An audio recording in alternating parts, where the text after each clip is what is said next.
we restore the integrity of our military services, we are also going to restore integrity to our constitutional system.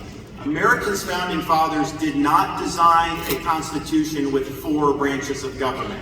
They designed 3, legislative, executive, judicial. They did not design a 4th branch of government, an administrative state that is not accountable to the American people and that abuses its power. That's not in the Constitution.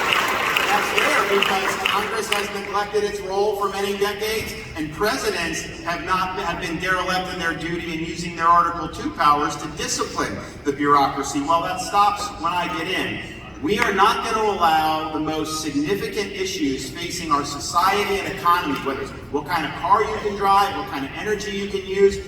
Those decisions are not even being made anymore by your elected representatives. They're being implemented by nameless, faceless bureaucrats who you will never have the opportunity to vote out of office. And so we are going to reconstitutionalize the administrative apparatus of government. We are not going to let these agencies run our country.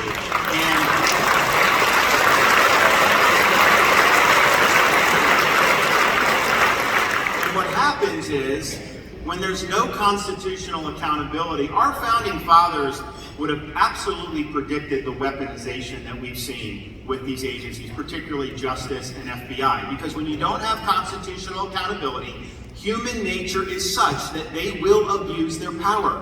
And that's what's happened. Nobody has held them accountable. And, look, when I was in Congress, I remember, Hillary had the emails with the classified. And my view was, well, gee, as a naval officer, if I would have taken classified to my apartment, I would have been court-martialed in a New York minute. And yet, they seem to not care about that. Is there a different standard for a Democrat Secretary of State versus a former Republican president? I think there needs to be one standard of justice in this country. Let's enforce it on everybody and make sure we all know the rules. You can't have one faction of society weaponizing the power of the state against factions that it doesn't like. And that's what we've seen. And here's the thing. There's obviously very high-profile examples, but there's examples of ordinary people who may not get the same headlines. A pro-life advocate may have 20 FBI agents storming their house at 6 o'clock in the morning.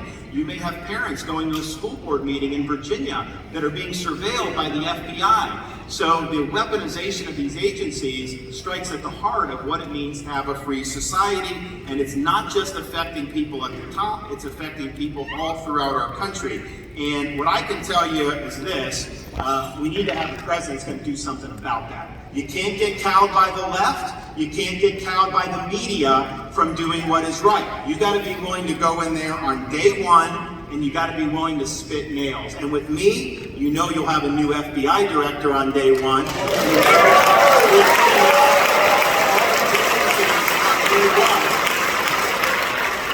We're going to have a major overhaul. We are going to use our authority. And here's the thing.